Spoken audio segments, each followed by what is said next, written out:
back. Yeah, yeah. So Oh, we were just talking about this fest, and it's called Motor City Fest in Detroit. It's at the Sanctuary.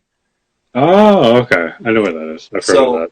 yeah, so we've played there a few times and everything, and it was kind of a last minute thing. But then all of a sudden they got a hold of us, and we can all do it. And so it was kind of Awesome. weird because it's like I don't know what exactly the Yeah. regulations are, like how I many know, I people are know. going to get to be there. Right, Um, right. so I yeah, guess, yeah. I heard, so we were supposed to go to Europe in August, mm, and when everything hit, the president, chancellor of Germany, Angela Merkel, mm, she's like, I don't want anything till September 1st. And so we were basically like, okay, that's it. We're not going to Europe. And then what I've heard from our tour manager, or European tour manager, he's told me that between September 1st and Halloween, um, at least Germany, I don't know about the rest of Europe, but Germany's going to see how cases go and the transmission spread and all that stuff between those 2 months, between September 1st and November 1st. If they're okay, they're going to start allowing tours again over in Europe. I don't know the capacity, or maybe 50% or a third capacity of what a normal venue would be, but that's what I've heard. mm, And then, I mean, as far as like full shows, I don't know, maybe when a vaccine hits or better treatment or a right, cure or whatever. There's so many unknowns about all this. But when you right. said we booked a show in July, I was like, wait, what? Yeah, dude, I know. Yeah, Like yeah, wild. yeah. I So I know, mean, I know, I know, I know, we're I know, I'm gonna I try my know. best too, because like it being a fest, a lot of times those things are backlined, and you have other people's stuff that you're using and whatnot. And so Yeah, that's another thing, you never thought really to I think of know, that type of stuff. And it's like, am I gonna be up there with a mask and like purple gloves on, dude? Like I know, I a know, I full know. hospital gown? I know. Like, I didn't think about it either until you just said that. But like, we toured Europe in January with our friends, but there was all our friends were on the tour, and we're all sharing the same seat, and it's split log, and you didn't even think about that, like I guess Yeah. maybe it probably can't transmit or spread that way, but you don't think about it like, oh, this guy was using my sweaty ass seat. Okay, you're next, yeah. Right. Soak it in.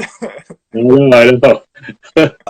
So now, with your band, when it comes to writing, you go and the initial riff gets presented, I'm sure, and you start playing along with it and kind of figuring out. Yeah. Do you have a lot of times where is it the same kind of thing where you bring it home and you kind of mess it with it and shoot out ideas, or how is some of your writing process as far as what you bring to the table with the band? So, I'll go with more recent stuff. Like, I'll just kind of follow in with kind of what the bass is doing, or a guitar riff, or just a riff, like a riff idea, spread out into what the kick and drums would do. The kick and snare. But as far as like a lot of stuff, I'll come in with.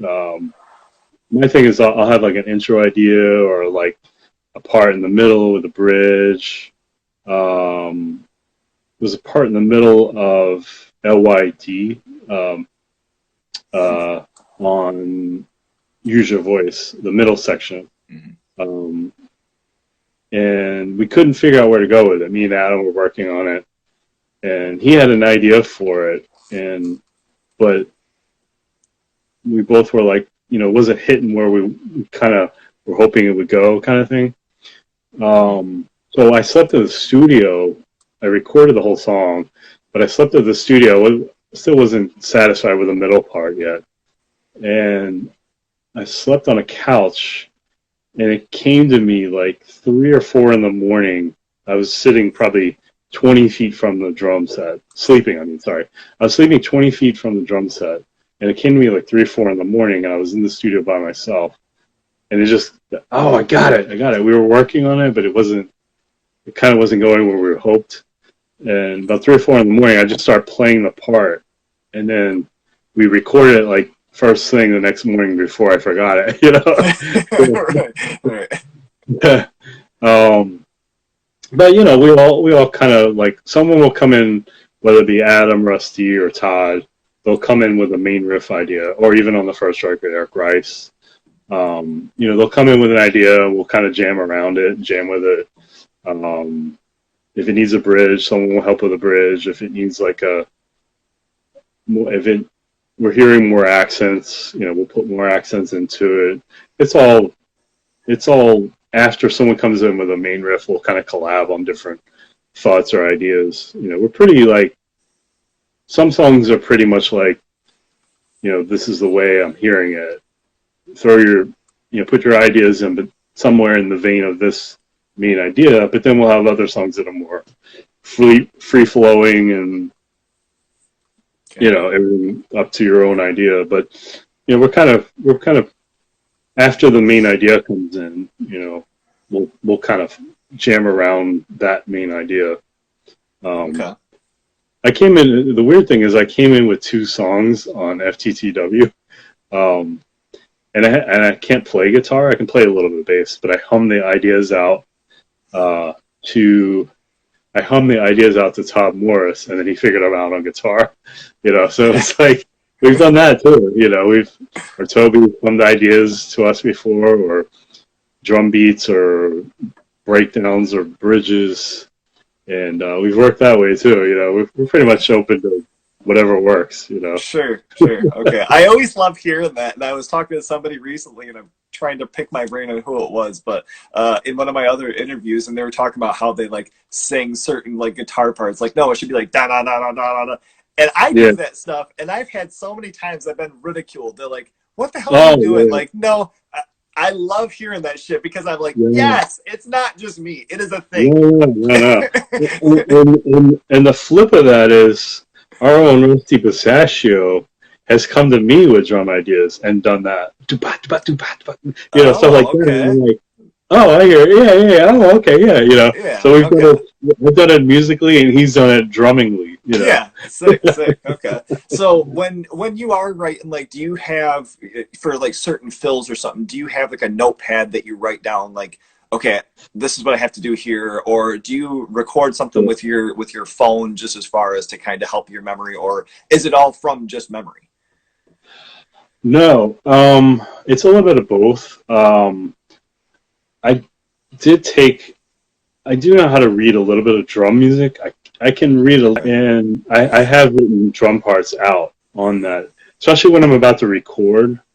I'll have it's the only time I use drum notes, but I don't write a whole song out. But if it's a weird intro thing that's been thrown at me in the studio, or I haven't played it enough fully, to memorize it, I'll write it on a music sheet and in music notes, whether it's like a triplet thing, or like a quarter note thing, or like an accent thing that's a really fast thing. Like, I'll write it out in music notes, and it helps me remember it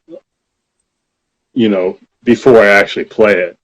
I don't know why, and I randomly started doing that about 20 years ago, and it helped me remember things in the studio.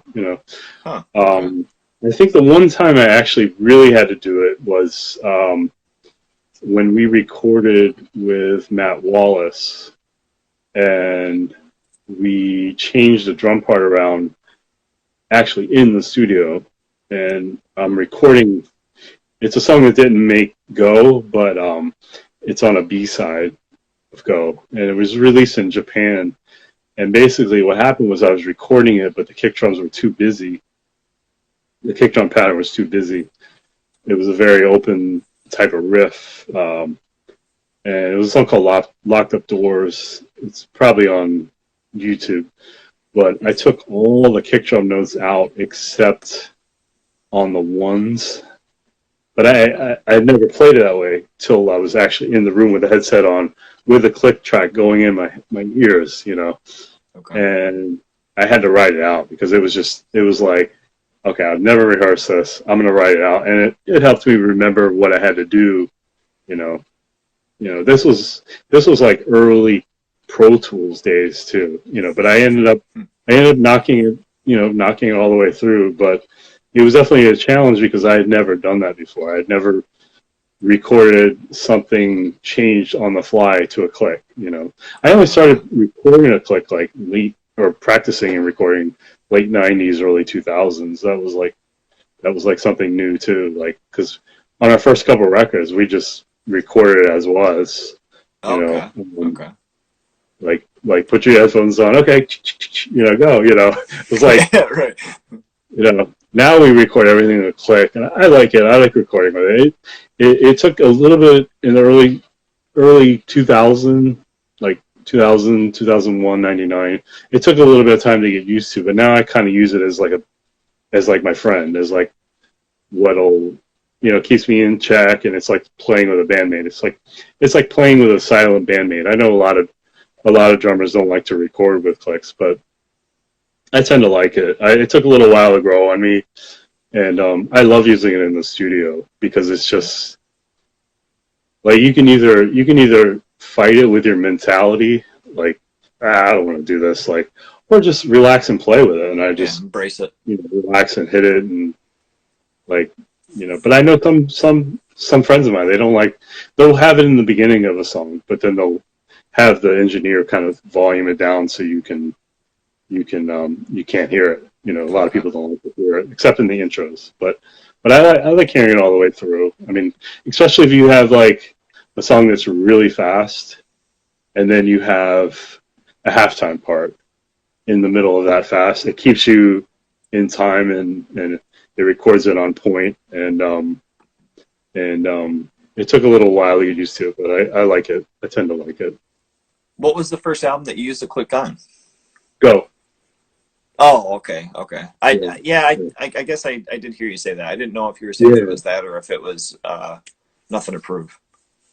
Yeah, everything since Go. I've used a click. Okay. There was one song on Go I didn't use a click, but everything else, like, and that was Matt Wallace. He's like, just go for it, fuck it. It was like a really fast Okay. one.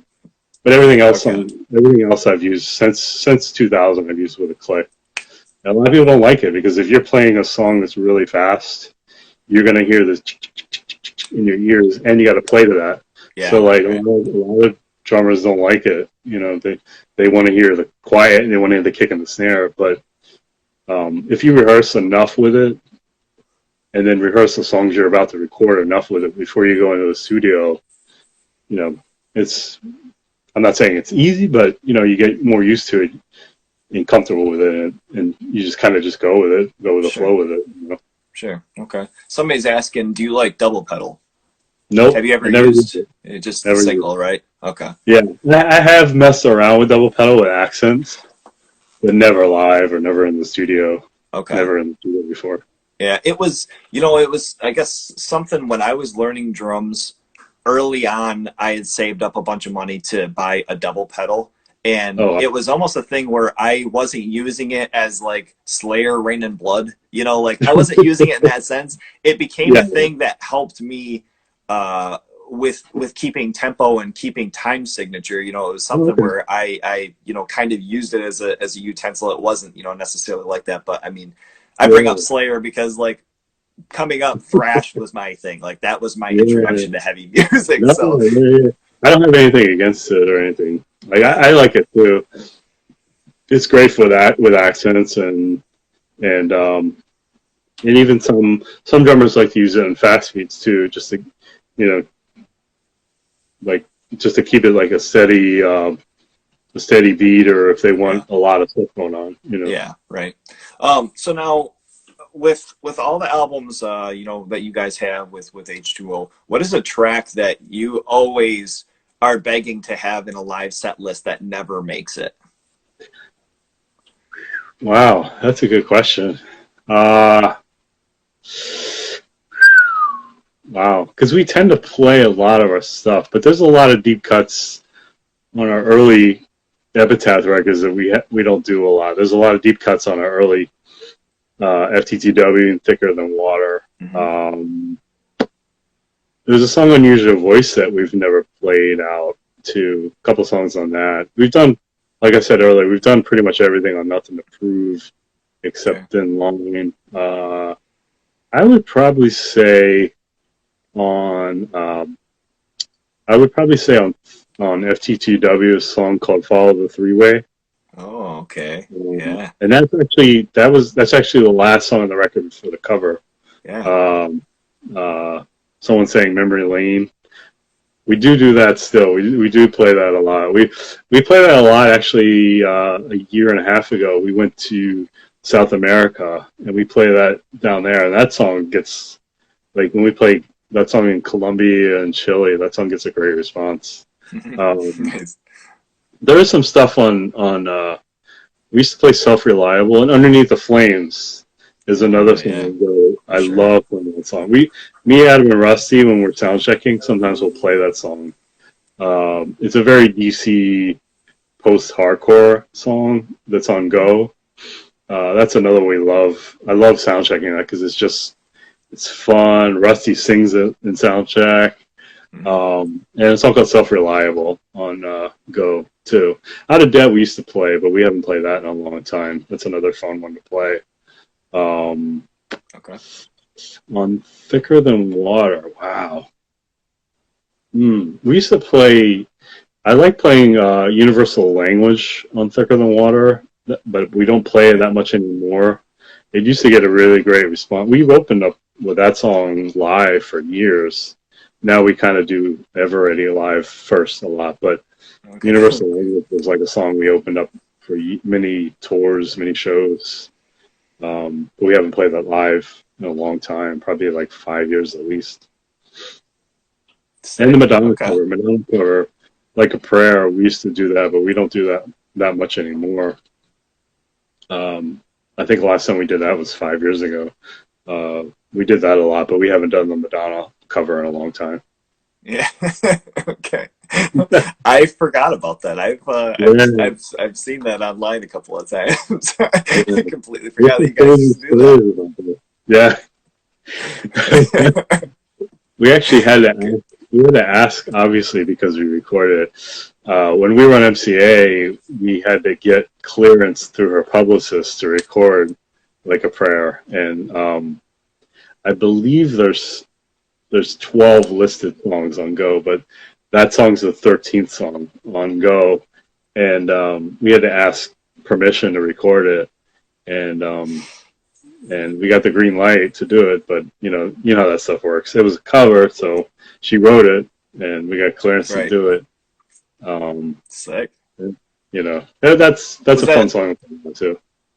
Was that a difficult process as far as with it being a bigger artist like that and trying to reach out and? Yeah, I mean, was it a bunch of a headache, or was it just kind of like oh yeah, okay, we can do it? Our A&R guy, Hans Hadel, shout out to Hans Hadel. He was our A&R guy on MCA. He got in touch with her publicist and made it happen. I think she gets 1/13 of that record or something like that because she wrote the song within the works. Sure.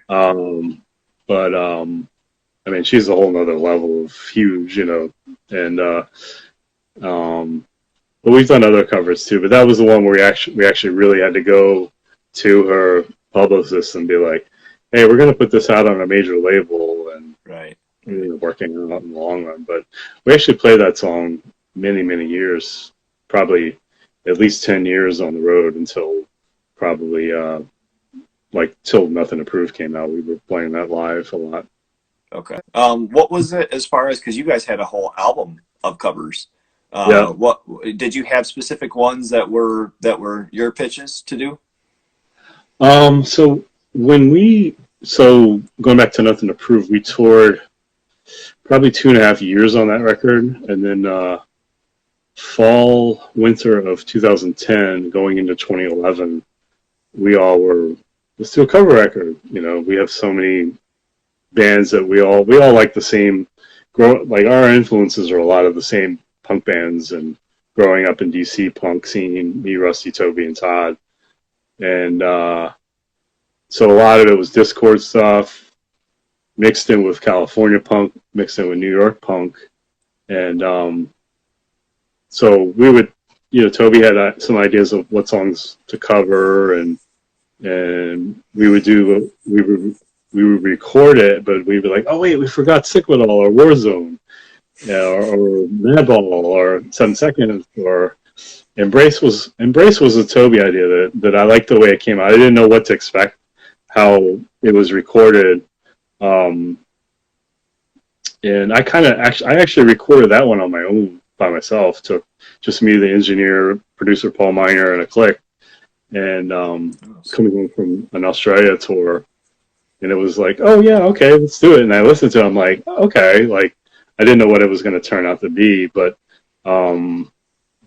that was a song that I knew, but not to the point of where I'd never played any of that stuff. Like I've played Minor Threat in the studio by myself or a garage or wherever, but never played an Embrace song, Said Gun, that is on the cover record. Right. Bad Brains, we all love Bad Brains. Fugazi, well, we didn't record a Fugazi song, but we do Waiting Room in the Middle of Family Tree.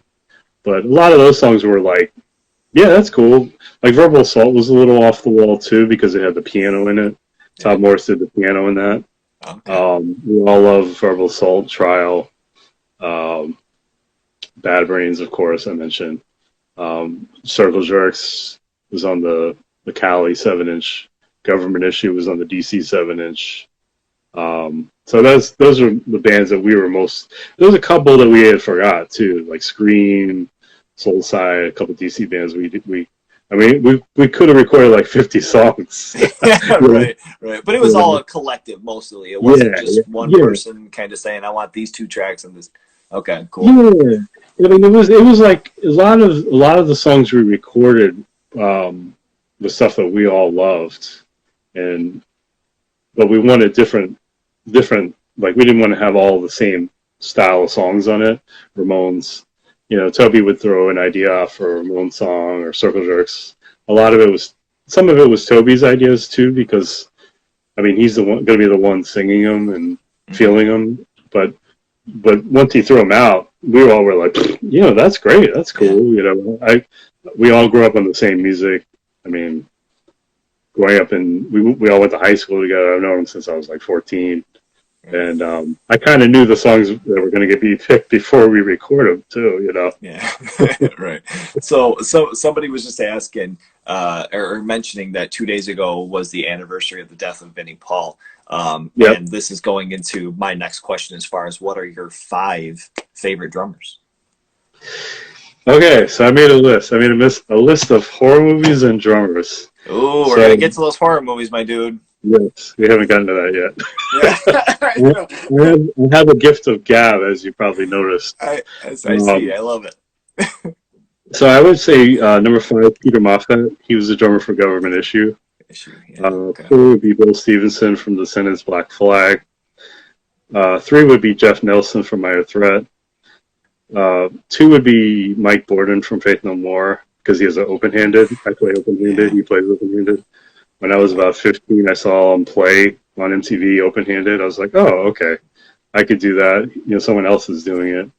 And then Stuart Copeland, who I mentioned earlier, would be, probably he would definitely be number 1 because he was the one that influenced me to play. A couple other drummers would be John Robinson. He played on a lot of soul pop records in the late funk, he played on a lot of records in the late 70s, he still plays on a lot of records. He played on the recent Daft Punk record. He played on a lot of Thriller. He played on a lot of Quincy Jones produced stuff. I like his drumming a lot. Jeff Porcaro from Toto, of course. He played on a lot of records. Those guys were like session guys. They were playing on everybody's records in the early 80s. Sure. Bill Ward from Black Sabbath. Mark Yermone, Larry Mullen, Bernard Party from James Brown, Sammy Siegler, Armand Sick With All, Luke, who you had on earlier today. Kent Stax slash Dave Grohl from Scream. Okay, yeah. 'Cause we used to play a lot of shows around DC with Scream, with Kent. My first big show was with Scream, with Kent on drums, and then later Dave Grohl played with Scream. Um, and I'm forgetting anybody. Jonathan Moffat from Madonna slash Michael Jackson slash, he's played with everybody too. He actually is on Instagram and he answers questions. He answered my question. Oh, sick. And, That rules. That um, rules. but those are probably my top like 15. I think I mentioned more than five, but those are my top 15. I'd say. Okay.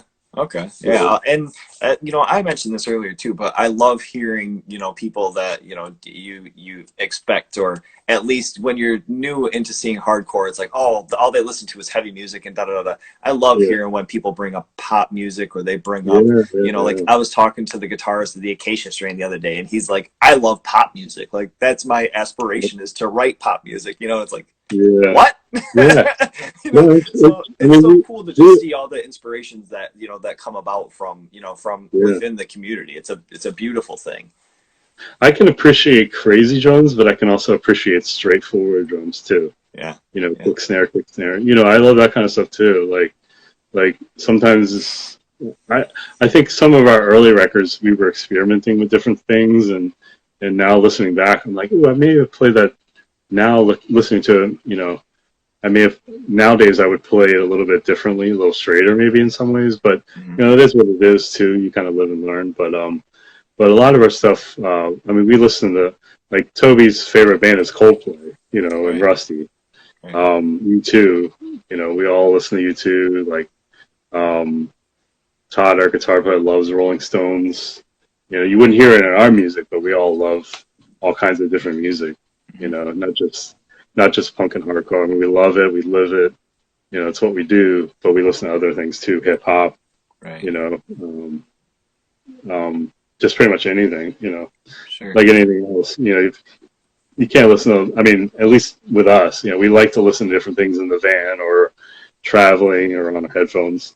yeah. You know, And it's funny because you brought up even like the simpler stripped down drums as well. yeah, I had because like I've just like I say, I've always been like, I grew up primarily with like thrash and heavier metal, and then kind yeah, of brought it back and saw the roots of hardcore and the New York scene. And so it was one of those things where, like, for instance, being into Converge for a long time and studying yeah, their drumming, and Ben Kohler, looking into some of his stuff and his rudiments and all this, and then all of a sudden, yeah, I'd be like messing around, or I was in a punk band for a while, and he'd yeah, be like, well, just think Minor Threat. I'm like, yeah, oh, yeah. okay. And I It's not- listened to it, and then I'm like, yeah. why the fuck can't I play this right?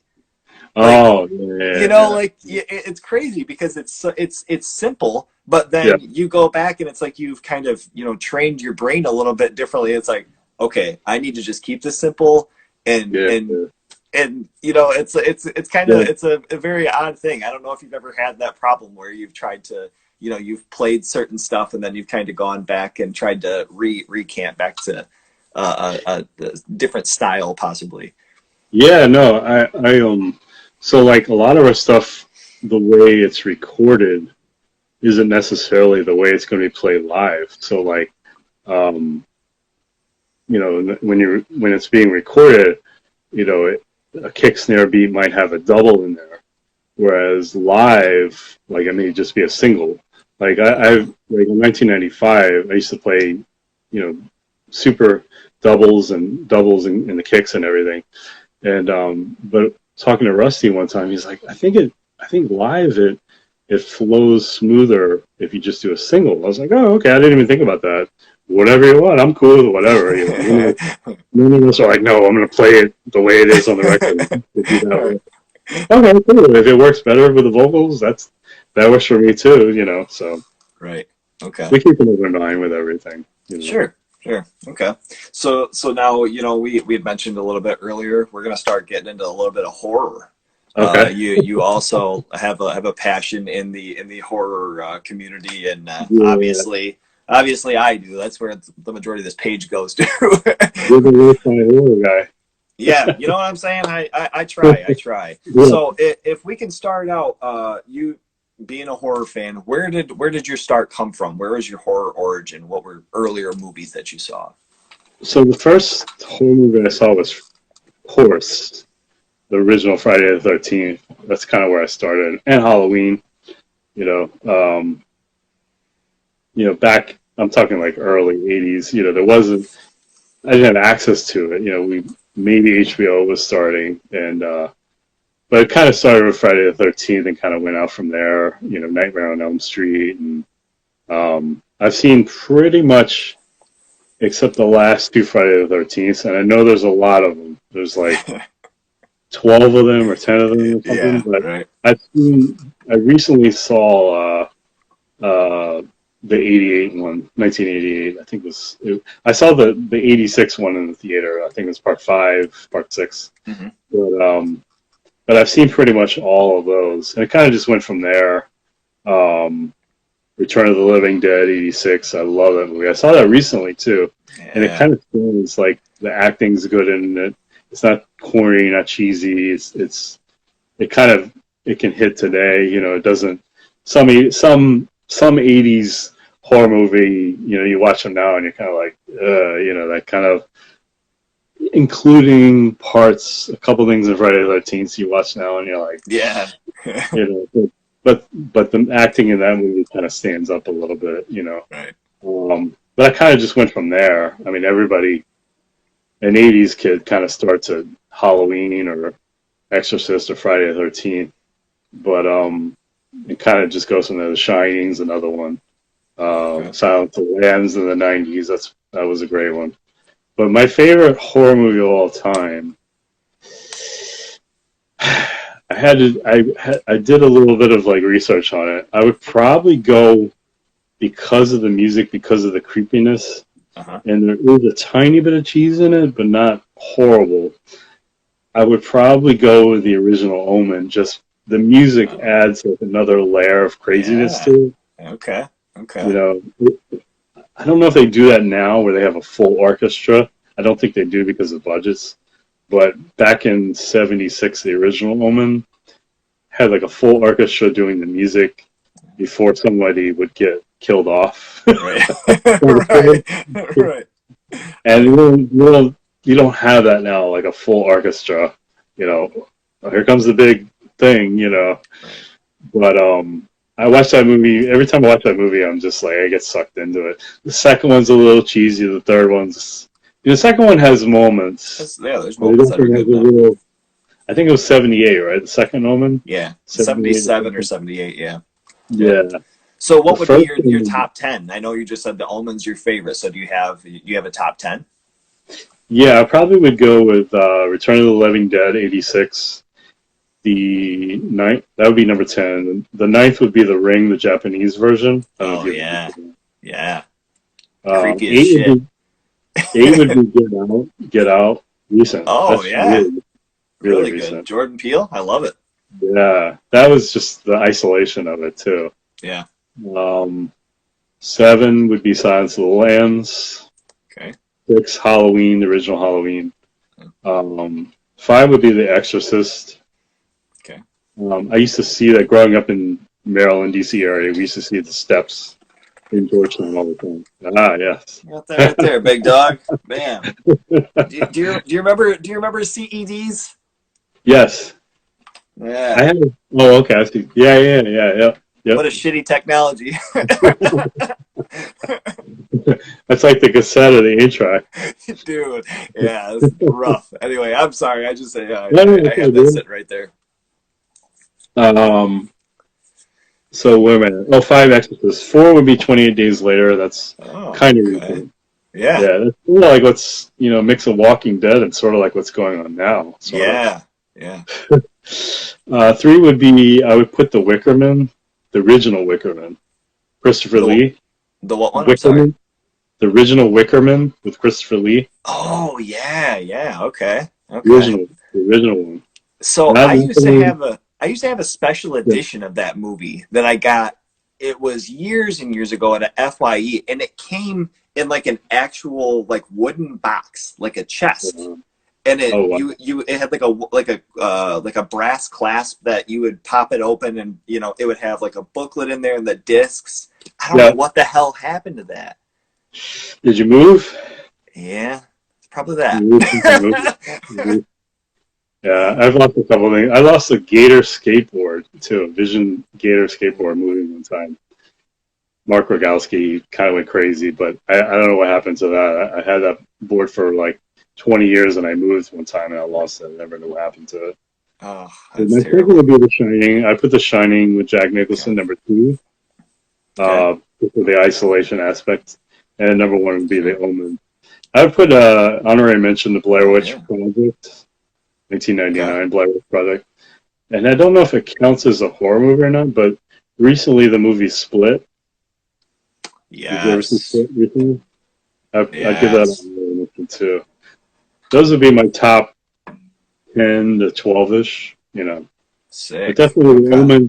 The Omen and Wickerman were kind of ones that older ones that still kind of with me still stand a little bit of the test of time. Yeah. Okay. Have you ever seen Midsummer? It just came out this last year. Oh, is it good? It was good too. It It's another one. it It that's it. Yeah, okay, okay. Yeah, Midsummer, if you get a chance, it kind of Midsummer. has a reminiscent feeling of The Wicker Man in different ways. It's not so much, to say it's comparable, but there are some elements of that I caught, in my watchings, and man, I love that movie. Oh wow, that's cool. That's awesome. That's Midsummer. I definitely watched one to check it. out. That or Yeah. Hereditary, if you've ever heard of that movie Actually, too. That I fell movie, in love for that recently. I might rent that. I have a lot of time right now on our hands. yeah, dude. That was my most recent horror tattoo was based on Hereditary. So Oh wow. Oh. I What is suggest it. what is the movie with the guy from The Office? I can't remember. House of a 2 years Thousand ago. Corpses. No. Oh, you're talking about A With Quiet Place with John Quiet List. That Krasinski. was good too. That was Yeah, one of yeah, yeah. And the one with Bruce Willis, 1999. That's a great one too. Any of M. Night Shyamalan movies are great, yeah, but yeah. Signs. but, That was probably my favorite by him. yeah. The one that kind of missed was by the water, Leading by the Water. That was like okay, but Yeah, I like a yeah. lot of his stuff too. He And The he Happen was another one. he kind of fell in that moment. What had happened was a lot of times was he was falling into such a huge production, such a huge budget Yeah, that he felt like he was losing himself because there was somebody in an interview that had mentioned something about him being like this generation's Steven Spielberg, and he got right. a real big head off of it. And he's Uh, talked about where all of a sudden he was like, no, I'm starting to make all this stuff that I'm not even proud of. I need to take it back. And like with Split and so, the what was the other, not The Village, where the kids went to the grandparents' house, The Visit. Did you ever see that? yeah, the Visit was good too. So Yep. these most recent movies that he's done, a lot of the budget and a lot of the production has come from just him doing it because he just kind of tried to bring it back to the small mentality of like Yeah, just getting into directing and not having all this money to just do all these crazy fucking things. It's like just bring it back yeah, to what you're true to, and it's yeah. definitely shown. Yeah, I like his last couple. His last couple of movies have been great. Yeah, He went through a little bit of a lull period. Like yeah, the right. happening, the happening. I like the happening. I know a lot of people didn't like the happening Yeah, with the wind blowing and the suicidal stuff. It right. was done well, and I get why a lot of people didn't like it too. But Lady in the Water was another one. I was like, okay. I like The Village a lot. The Village was Yeah, great. that was good too. Yeah. Village Did was you see great. Glass? Yep, recently. Yep, Yeah, yep. I, That I, was I good. liked all those too. I thought that was really Yeah. cool. What's your favorite horror villain? Ooh. Well, Omen's number one. I have to say Damien, right? I mean, the kid's a little kid. I mean, yeah, that's for sure. Always creepy. Yeah. Everybody says Jason or Freddy Krueger, but I would probably say Damien. Okay. Damien, Damien, or I mean, I guess I'd have to go with Damien. I mean, everybody Damien. says Okay. Jason or All Freddy. right. Now, Now for a little bit of a like a sidewinder, have you ever seen the movie Maximum Overdrive? Yes, I saw that. So when that movie came out in 1986, the whole Yep. soundtrack was AC/DC, Yep. and they did. I think the whole soundtrack, or it was different songs from different albums. It wasn't like Hmm. except for Who Made Who, everything else was like recent or older AC/DC material. And I found out about the movie from that. So I did watch the movie, and one of the characters in that is actually I can't think of her name off the top of my head, but Lisa Simpson's from The Simpsons. Yeah, She's in Yeardley that movie. Smith or Yeardley Yeah, something. yeah, yeah, yep, yep. Yeah. But yeah, I have seen that. I have seen that. Okay. I was gonna mention. Do you remember the scene? One of my favorite villains, which isn't even really a villain, but Yeah. the scene where the guy gets killed by the pop machine. Right. Oh, I love that part, dude. It is so ridiculous. It's just Yeah, always been something that's really popped out to my head. I like Christine too from about 2 years Oh, before that. yes, About the sir. car. Yeah, And yeah. the guy in that I can't think of the name off the top of my head, but the main character with the black hair, he's now a big director in Hollywood. He does like directing, like big stuff. I can't think of Okay. his name. But he was the main guy who was possessed by the car. Right. I can see his face, but I can't think of his name. Yeah, I'm But embarrassed. I can't think of his name either right uh, now. he was in Ordinarily, I'd be able Legend. to pull that on my ass. I think he was in Legend of Billie Jean too. That came out a Oh, year after that. oh, okay, okay. And I think Yeah. Lisa Simpson's voice character was in that too.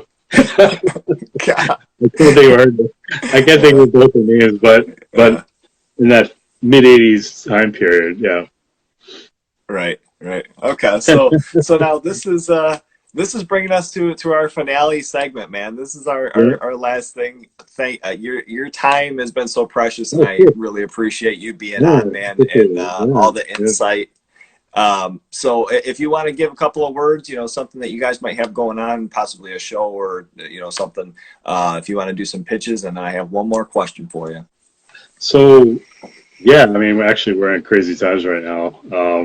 Just hope everybody's staying positive, and we'll get through all this. We have hopefully just a couple more months, few more months of this, and just keep your head up, keep active, keep listening to music. Don't overdrown your brain with news because it'll make you crazy. Hmm. It made me crazy probably a tiny bit in late March. What's going on, where are we going? Hmm. But just listen to more music, watch more movies, read, play your video games.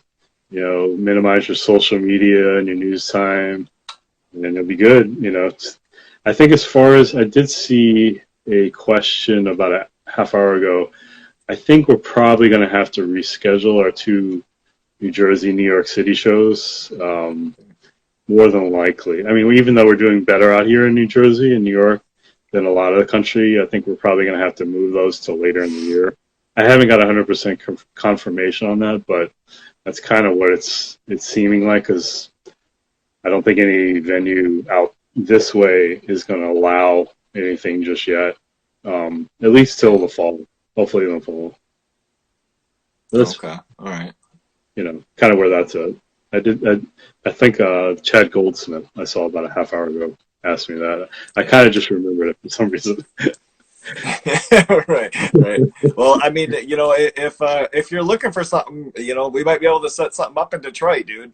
Yeah, let's do it. I mean, shit, I didn't know that. I didn't think any shows were going to happen in the United States till the fall. But I Not guess me if the either. areas are doing okay, I know people are jonesing to get out. I know that for Right, sure. right. Like, people are jonesing to get their nails done, their hair did too. Yeah, yeah. Meanwhile, You people are dying and I fucking all know, I this know. other shit, and it's like That, you're that's complaining part of about a it. haircut. And the stuff that kind of bums me out too is that today it was announced that Europe's not allowing any U.S. citizens for a while because our cases are so bad here. Yeah, So we're doing okay here. You guys are doing all right there. Just people need to be less selfish and think yeah, about others. yeah. Just because you're in your 20s doesn't mean you should be. I'm not telling people what to do, but just think about others more. That's all I'm Right, saying. right. Yeah, more selflessness for sure. I agree. I agree. Yeah. So now for our finale, man, keeping in the vein of Maximum Overdrive, if you could Yeah. replace any horror movie's soundtrack score with any band's music, Right. what movie would it be and what band? So any music score with any band? Wow, that's a good question. Um, so Return of the Living Dead '86, I watched recently. They had a lot of punk bands on their Yeah. soundtrack. Being that it's 1986, um, I probably would have put, maybe a couple DC bands on the soundtrack. The bands were all California, which is great too. Right. I think X was on that soundtrack. Um, I would probably put like a DC band on that, even though it wouldn't make sense. But the Ramones' Pet Sematary 1989, maybe more punk on that. Ramones did the main song in Pet Sematary 1989. I probably would have put a Motorhead song on that. Pet Yes. Sematary. I know they did Hellraiser, the Uh-huh. Hellraiser song. Yeah. But I would probably put a Motorhead song on that the Pet Sematary soundtrack. Okay. Hell yeah. Hell yeah. That's sweet. I love it. Well, man, this has been way more time than I even asked for, Yeah, that's and all good. I really really appreciate all your time, and All right, take thank you. care, and I hope You to see too. you soon, man, and Hopefully we'll soon. Hopefully we'll be back. keep in touch. Yeah, everybody keep positive, keep the team away. And hopefully in the fall we'll start having shows again. Well, you guys are lucky out there. You got your show coming up in July, but just everybody stay We'll see if positive. we're lucky. Yeah, hopefully it'll happen. I'm hoping the best for you on that. Right, right. All right, man. Well, thank you so All right, much man. again. I truly appreciate it. Yeah, thank Boy, you. Lo-Fi Thank you. Horror Guy, Todd Friend of H2O, been amazing. You guys take care. Have a good day. Take care, Thanks for Todd. having me. I appreciate it. Everybody stay Yeah. positive. Take care. Peace. See you, bud. He's a lo-fi horror guy. Yeah, he's kind of a guy, but he is so lo-fi, a horror guy. Yeah.